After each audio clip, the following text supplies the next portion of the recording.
তাহলে আমি মানে কি? আমি মানে আত্মা, এই যে ভিতরে যেটা আছে, যার জোরে আপনাদের সামনে এখনো আমি দাঁড়িয়ে কথা বলতে পারছি, আপনারা সবাই আস্বাদন করছেন, তাই না? এটা হচ্ছে আমি। কোনটা আমি? দেখবার শক্তি, বলবার শক্তি, এই যে দাঁড়িয়ে কথা বলছি তার শক্তি, হ্যাঁ, এটা হচ্ছে আমি, অর্থাৎ সূক্ষ্ম আত্মা যেটা আছে এর মধ্যে, যেটা চলে গেলে আমরা দেখতে পাই না, আবার যেটা আমাদের দেহে প্রবেশ করলেও আমরা দেখতে পাই না, সেটাই হচ্ছে আমি। আমি মানে আত্মা, আত্মা মানে ভগবান। তাই মা, আমরা দেহটা আমাদের এখানে, আমরা এই মুহূর্তে আমাদের দশ ইন্দ্রিয় ষড়রিপু, আমাদের আভ্যন্তরীণ সমস্ত ভগবত সেবার করে ভগবান যা কিছু আমাদের দিয়েছেন, নিতাই গৌর হরি বল, সেগুলো নিয়ে আমরা এই মুহূর্তে বৃন্দাবনে এসে পৌঁছেছি, তাই তো? তাই এসেছি যখন, কমিটির সাধু বৈষ্ণব যারা আছে, ভক্তবৃন্দ যারা, ভাইয়েরা বোনেরা বা ভক্ত বাবারা আছেন, আপনাদের কাছে যেহেতু আমরা বৃন্দাবনে এসেছি লীলা সাধনে, যেমন সমর্থ আপনাদের কিছু না কিছু এই গোবিন্দ সেবার জন্য আপনারা দান করবেন, যাচ্ছে কমিটির ভক্তগণ আপনাদের কাছে। তবে সবার কাছে আমার নিবেদন, হেলায় সময় নষ্ট করবেন না, মনটা যেন কীর্তনে থাকে। আপনারা আপনাদের সামর্থ্য অনুযায়ী, তবে 1 টাকা 2 টাকায় তো এখন কিছু হয় না, হয় কি? সে তো আমরাও জানি, হ্যাঁ, 1 টাকা 2 টাকায় কিছু হয় না। তো চেষ্টা করবেন, এটা তো আপনি ভগবানের সেবার জন্য দিচ্ছেন মা, এই দান শ্রেষ্ঠ দান, উত্তম দান, এই দান কখনো বিফলে যায় না। সেবা দিচ্ছেন আপনি ভগবানের জন্য, তাই আপনার যেমন ক্ষমতা চেষ্টা করবেন, সামর্থ্য অনুযায়ী যতটুকু পারেন সেবার জন্য দান করবেন। নিতাই গৌর হরি বল, হরি বল, গৌর হরি বল।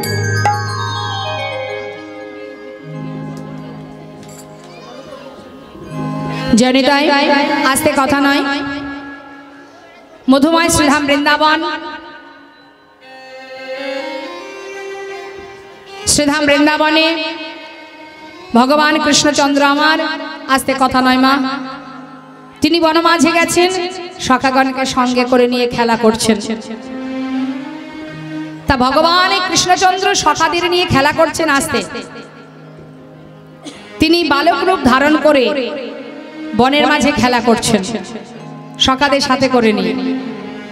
এখন আমরা দেখছি গোবিন্দ খেলা করছে, মাঠে ঘাটে ধেনু চড়াচ্ছে, গায়ে ধুলা মাখছে, আমরা এটা দেখছি যে ভগবান খেলা করছে। কিন্তু মা, ভগবান শুধু বৃন্দাবনে খেলা করছেন না, ভগবান বিশ্ব ব্রহ্মাণ্ডকে নিয়ে খেলা করছেন। নিতাই গৌর হরি বল। যে ব্রহ্মাণ্ডে, যে বিশ্ব ব্রহ্মাণ্ডের যিনি মালিক, অনাদি আদি গোবিন্দ, যার সৃষ্টি এই ধরা, মায়েরা আমার কাছে আসবেন না, ওই যে যাচ্ছে ওর মধ্যে দিয়ে দেবেন।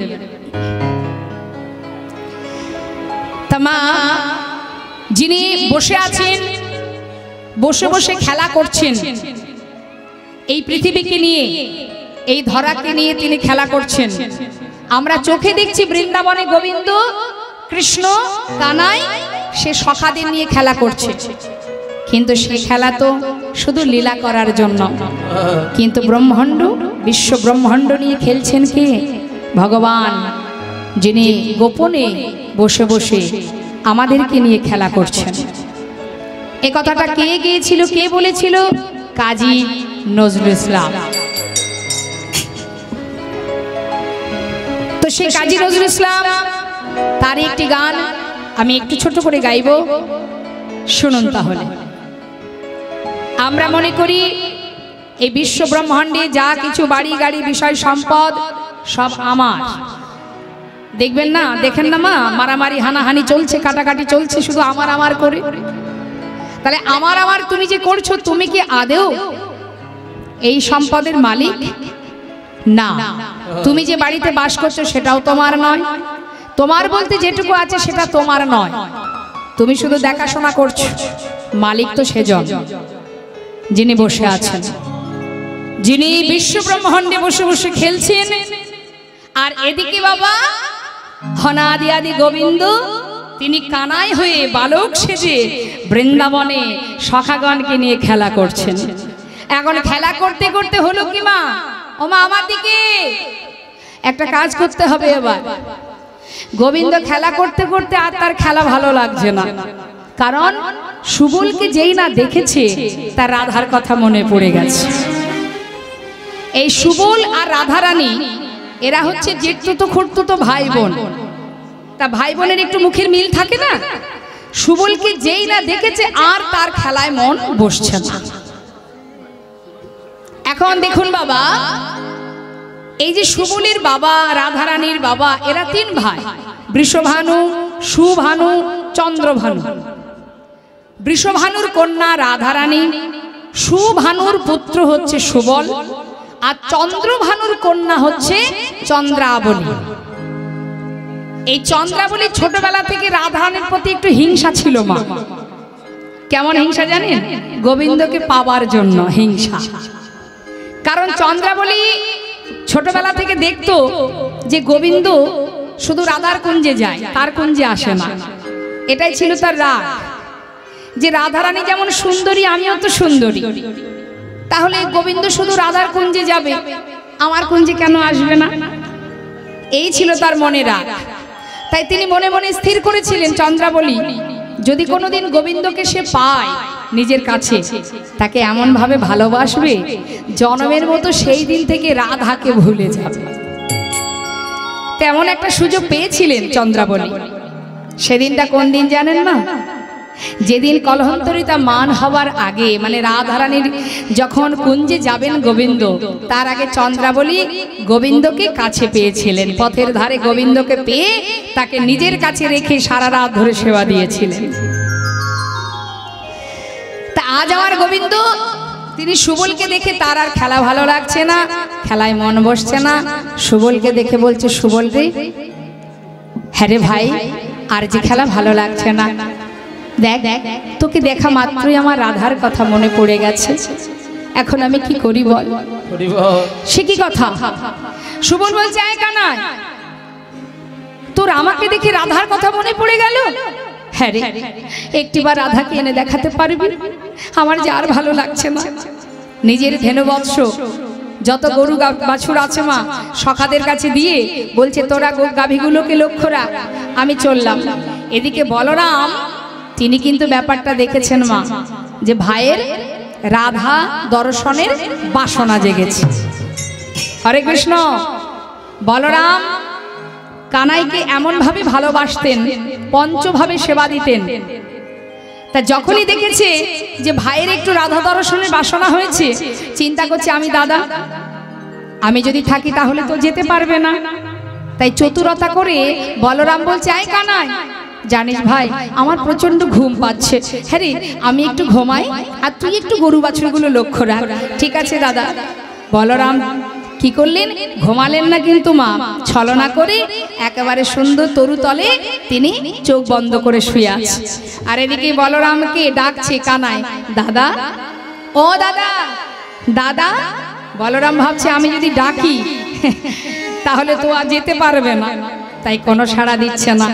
দাদা তুমি ঘুমালে নাকি জিজ্ঞাসা করছে, কিন্তু বলরাম সাড়া দিচ্ছে না। তখন সখাদের বলছে, এই সখা শোন, আমি চললাম, দাদা ঘুমিয়ে আছে, এই সুযোগে আমি চললাম। কোথায়? শোন, দাদা যদি ঘুম থেকে উঠে জিজ্ঞাসা করে কানাই কোথায় আছে, দাদাকে সত্যি কথাটা বলবি, কিন্তু একটু ঘুরিয়ে বলবি, নিতাই গৌর হরি বল। হ্যাঁ, মিথ্যা কথা বলবি না, কিন্তু সত্যিটাই বলবি, কিন্তু একটু ঘুরিয়ে বলবি। কেমন ভাবে? শোন, বলবি, পিয়াস লাগিয়া গিয়াছে কানাই প্রেম সরোবরের কূলে, পিয়াস লাগিয়া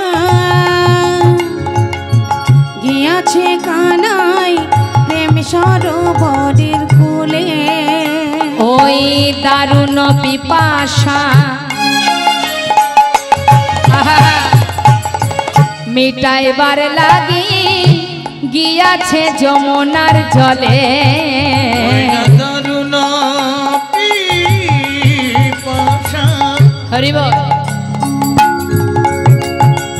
ওই না মিটাবার লাগি গিয়াছে যমুনার জলে, যেন মিছা কথা বলিস না রে, মিছা কথা বলিস না রে, সত্য যাহা তাহাই বলিস, মিছা কথা যেন বলিস না রে। সত্য যাহা তাহাই বলিস, মিছা কথা বলিস না রে। কি আছে যমুনার কূলে, কি আছে যমুনার কূলে।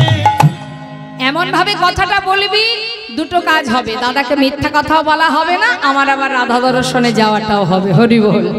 তা নে আর দেরি নয়, সখাগণ রইল। আহা ধেনুবৎস সখাদের কাছে দিয়ে সুবলকে সাথে করে নিয়ে এবার গোবিন্দ যাচ্ছে কোন দিকে? রাধা কুণ্ডের তীরে। তা রাধা কুণ্ডের তীরে যাচ্ছে। মহাজন বললেন দেখো দেখো, সুবল করিয়া সঙ্গে বিপিন বিহার রঙ্গে, সুবল করিয়া সঙ্গে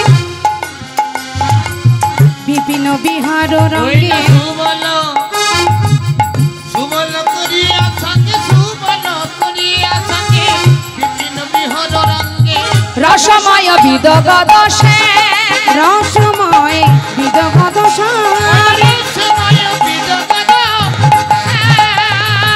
রাধা কুণ্ডে তীরে আসে কুসুম কাননে বসে, রাধা কুণ্ডে তীরে আসি কুসুম কাননে বসে। রাধা কুণ্ডে তীরে আসে কুসুম কাননে বসে, শোভা দেখে অতি অনুপম, শোভা দেখে অতি অনুপম, শোভা দেখে অতি অনুপম। কতই না শোভা, কতই না শোভা, বাবা কতই না শোভা, কতই না শোভা, রাধা কুণ্ডের কতই না শোভা। রাধা কুণ্ডে কত না শোভা। শোভা দেখে অতি অনুপম, আর শোভা দেখে অতি অনুপম, শোভা দেখে অতি অনুপম। দেখ দেখ দেখ, এই সখা এদিকে আয়। দেখ দেখ লতায় রাধা পাতায় রাধা, লতায় রাধা পাতায় রাধা, নীরে রাধা তীরে রাধা, লতায় রাধা পাতায় রাধা। তীরে রাধা তীরে রাধা, লতায় রাধা পাতায় রাধা, শোভা দেখে অতি অনুপম। শোভা দেখে অতি অনুপম, শোভা দেখে অতি অনুপম।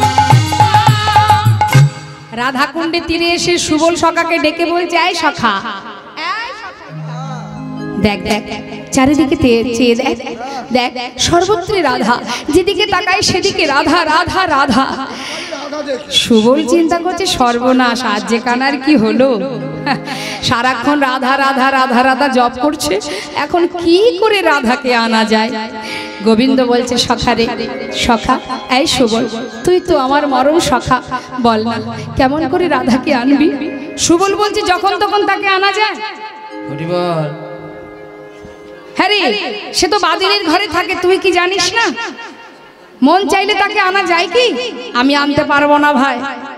এদিকে শ্রীমতী রাধারানী আমার, তিনি কিন্তু আমার রন্ধনশালায় বসে বসে পরাণ বধূর জন্য সুন্দর করে মালা গেঁথেছেন। তাই গৌর হরিব, সুন্দর করে মালা গেঁথে তার এমনই ভাগ্য, মালাটা হাতে করে নিয়ে বলছে সখীরে, আমি এমনই অভাগিনী, আমার পরাণ বধূর জন্য মালা গেঁথেছি বটে, কিন্তু দেখ নিজে হাতে তাকে যে পরাবো সে ভাগ্য আমি করিনি। কতটা দুঃখজনক বিষয় মা। রাধারানী যিনি স্বয়ং ভগবানের প্রেয়সী, স্বয়ং লক্ষ্মী, যাকে সুতাপা সাধনা করে নিজের পত্নী রূপে চেয়েছিলেন, সেই সুতাপা এমন ভাবে সাধনা করেছিলেন যে তোমার বামে যে লক্ষ্মী তাকে আমার পত্নী রূপে চাই। স্বয়ং ভগবান বলেছিলেন আমি এবার দিতে পারবো না সুতাপা, কারণ তুমি আমায় লক্ষ্মী ছাড়া করো না, তুমি অন্য কোনো বর চাও। বলেছিলেন না প্রভু, আমি ওই বরই চাই, আমি কঠিন সাধনা করব, তুমি যদি বাঞ্ছা কল্পতরু হও আমার বাঞ্ছা তোমাকে পূর্ণ করতেই হবে। এক পায়ে দাঁড়িয়ে কঠিন তপস্যা করেছিলেন। আবার ভগবান এসে দাঁড়ালেন, সুতাপা তোমার সাধনা কি বদলেছ? না, আমার একটাই বাসনা, একটাই কামনা, আমি তোমার বামে লক্ষ্মীকে পত্নী রূপে চাই। নিতাই গৌর হরি। ভগবান বলেছিলেন বেশ, তাই হবে, তোমার বাসনা পূর্ণ হবে। তখন রাধারানী মানে লক্ষ্মী বলেছিলেন, রে সুতাপা জগতে এত কিছু থাকতে তুই যখন প্রভুর কাছ থেকে আমাকে তোর কাছে সরিয়ে নিলি, আমি তোর ঘরের ঘরণী হব, তবে তুই হবি নপুংস। তাই আয়ান কিন্তু রাধারানীকে মাতৃজ্ঞানে ভালোবাসতেন। যে সময়ে রাধারানী কালী মূর্তি ধারণ করে আয়ানকে দেখিয়েছিলেন, সেই থেকে আয়ান তাকে আরাধনা করতেন, সেবা দিতেন। তা আজ রাধারানী তিনি যদি জটিলা কুটিলার ঘরে না যেতেন মা, তাহলে কিন্তু আমরা কেমন করে কষ্ট করে দুঃখ যন্ত্রণা সয়েও গোবিন্দ ভজন করা যায় সেটা আমরা বুঝতে পারতাম না। লীলা এত মধুর হতো না, লীলা এত পরিপুষ্ট হতো না, লীলা শুনবার জন্য ভক্তরা অধীর আগ্রহ নিয়ে বসে থাকতো না।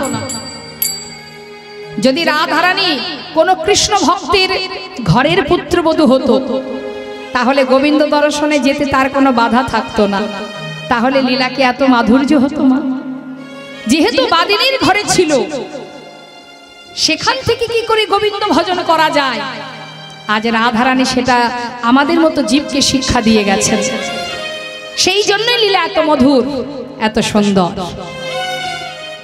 আজ রাধারানী মালা গেঁথে দুঃখ করছে, সখী রে আমার ঘরেও জ্বালা, বাইরেও জ্বালা। শুধু যে আমার শাশুড়ি ননদিনী আমাকে কলঙ্কিনী বলে তা তো নয়, পাড়াপড়শিও আমাকে কলঙ্কিনী বলে।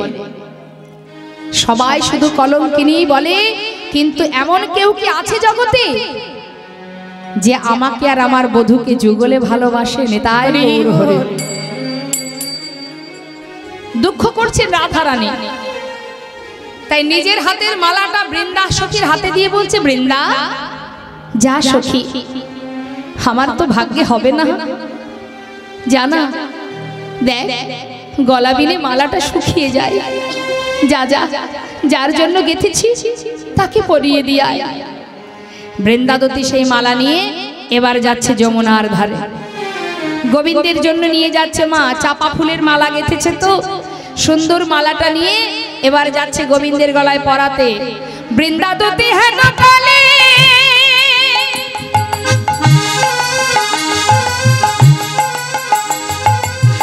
আসিয়া সেইখানে মিলে, বৃন্দাবতী হেন কালে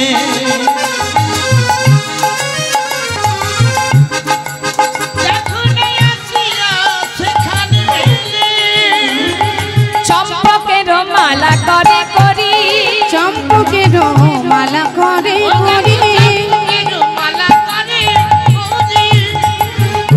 মালা হাতে করে নিয়ে বনে এসেছে মা। এসে দেখছে কি দুইজনে রাধা কুণ্ডের তীরে বসে আছে। কে কে বসে আছে? সুবল সখা আর কৃষ্ণ। চিন্তা করছে বৃন্দাবতী সর্বনাশ, এখন এই রাধার গাথা মালা আমি কার গলায় পরাবো? পাশে আছে ভক্ত, এক পাশে আছে ভগবান। যদি ভগবানের গলায় পরিয়ে দিই, ভগবান তো ভক্তকে মাথায় করে রাখে, হয়তো গলা থেকে খুলে ভক্তের গলায় পরিয়ে দেবে, তাহলে তো রাধা উদ্দীপন হবে না। রাধার প্রতি তার যে ভালোবাসা দ্বিগুণ হতে হবে, তার জন্যই তো তার গাথা মালাটা নিয়ে আসা। কিন্তু এখন আমি পরাবো কি করে? তাহলে এক কাজ করি, ভক্তের হাতে যদি মালা দেওয়া যায়, ভক্ত কি করবে? দেখবেন মা, আসতে ভক্তকে আপনি কিছু দেবেন, ভক্ত সঙ্গে সঙ্গে গোবিন্দকে নিবেদন করেই সেটা সেবা করবে।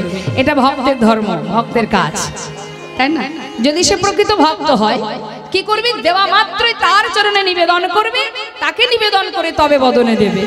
এখন এই চিন্তা করে বৃন্দাবতী ভাবছে, তাহলে এক কাজ করি, সুবল ভক্ত অর্থাৎ সুবলের হাতে যদি মালাটা দেওয়া যায়, সুবল কি করবে? তাড়াতাড়ি করে মালাটা, রাধার মালাটা গোবিন্দের গলায় পরিয়ে দেবে। আর যেই পরিয়ে দেবে, সঙ্গে সঙ্গে গোবিন্দের রাধা দর্শনের বাসনা বেড়ে যাবে। তাই গৌর হরি বল। হরিনাম কৃষ্ণ নাম বড়ই মধুর, যে জনে কৃষ্ণ ভজে সে বড় চতুর। স্বয়ং ভগবানও জানে না যে তার ভক্তরা কত চতুর হয়। তাই গৌর হরি বল। তিনি কি করেছেন? যেই না মালাটা নিয়ে দূরে দাঁড়িয়ে আছে, দেখছি কি করে গোবিন্দকে কিছু না বলে ইশারা করে সুবলের দিকে তাকিয়ে আছে। একবার তাকালেই ডেকে নেব। বারবার। আর এদিকে সুবল বারবার কানাইকে বলছে, দেখ কানাই, এই অসময়ে কিন্তু রাধাকে আনা সম্ভব নয়। তুই বললি বটে, কিন্তু কি করে যাব বল, সম্ভব নয়। এদিকে গোবিন্দ রাধা রাধা বলে ততবার ওই রাধা কুণ্ডের তীরে মূর্ছা যাচ্ছে। আর এদিকে সুবল কপালে হাত দিয়ে চাপড়াচ্ছে, কি কপাল, ওরে সর্বনাশ, এখন হবেটা কি, এই বলে বারবার কপাল চাপড়াচ্ছে। হঠাৎ বৃন্দাবতীর দিকে চোখ চলে গেছে। বৃন্দাবতী ইশারা করে ডাকছে, যেই না ডেকেছে সুবল তাড়াতাড়ি গোবিন্দকে কিছু না বলে চলে এসেছে।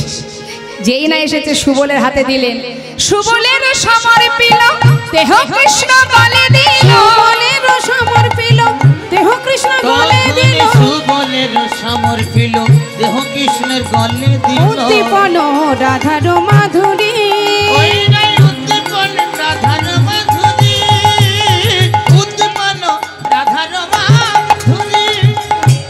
যেই না মা রাধার গাথা মালা গলায় দিয়েছে, আর রাধা দর্শনের বাসনা দ্বিগুণ হয়ে গেছে, আর পারছে না।